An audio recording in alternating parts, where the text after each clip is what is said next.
I think it was 1996, 1997, we had a crime over by Tuttle. A young man was killed in a car wreck and was rolled up. We prosecuted the young man that was driving. But the car rolled over on this little boy, and as the first responders were trying to get the little boy out of the car, all of a sudden the radio came on, and Amazing Grace came on the radio. And all the ambulance people were just amazed that here they were removing this young child from underneath the car, and God spoke to them in their ways. First off, before we get started, I'd further like to recognize my family. Through the trials and tribulations with many of you, I've sacrificed a lot of things in my family. I hadn't been there for every ball game. I hadn't been there for every school event. The most important person to be with me has been my wife, Denise Burns, who's walking back there, catching up. She has been one. Most of you don't know her, but she's been behind the scenes helping me get through things while I was helping you with your cases. Also, my daughter, Brooklyn's over here to the right, who's looking at me like, Dad, don't be looking at me. My son's playing baseball today. In the back, I've got my mom, Tammy McDonald. Mom, raise your hand. You didn't know I could do this either. Sitting next to her is my little brother Luke and his wife Sam.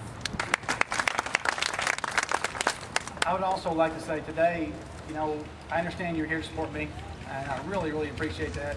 But I know it's not all about me. My staff is what helps us do things. My assistant DAs, victim witness coordinators, my secretaries, my investigators, you name it.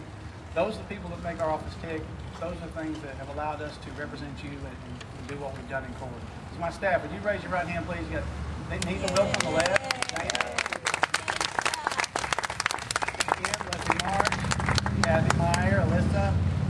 Who else is standing around hiding? Scott Biggs is in the back, Assistant DA from Anadarko, and Michael. So thank you, staff. You're what allows us to operate, take care of crime, and do what we can do. The last thing I need to especially mention, our victims program. Where's Karen? Karen Cunningham. Our victims program. Most of you know Karen.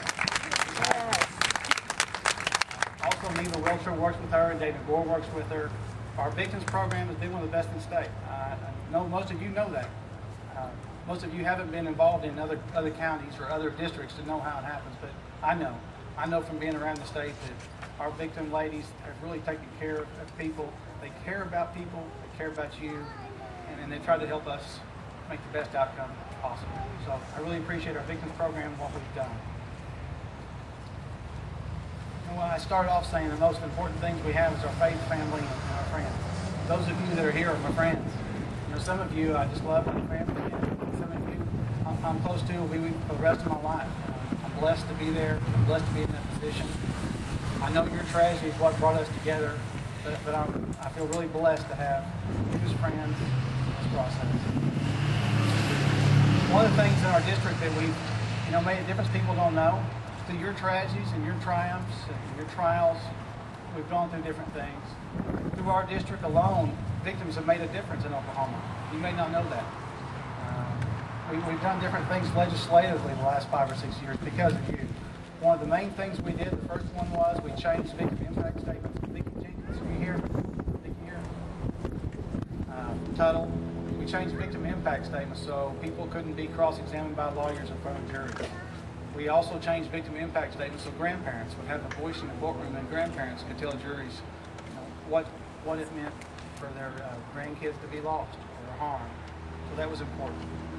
We've changed consent requirements when we had some cases where teachers were having sex with students, where jailers were having sex with inmates.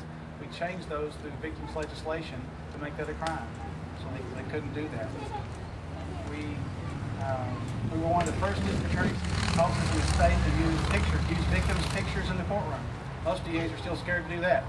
But we did that because we wanted to personalize and humanize the people you've lost and your loved ones that are gone. We wanted juries to see who that person really was and treat them as a person, not as a stat.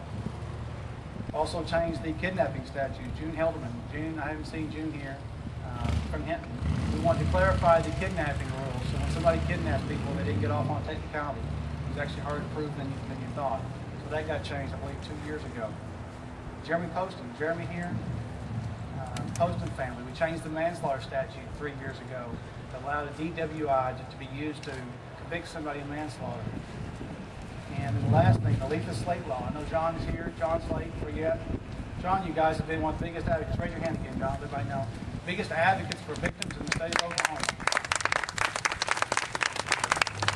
You know, John lost his daughter a few years ago, and I'm going to let him tell you about that in a second. But John didn't just take it sitting down. He went and changed the legislature. He pounded doors. He called everybody he could, and he got the law changed. The slate law was enacted. I'll tell you when. My point is, our victims have made a positive impact in our communities. You've made a positive impact in our world. And I'm proud of that, and I'm proud to be associated with you. And I think we're all blessed for your input.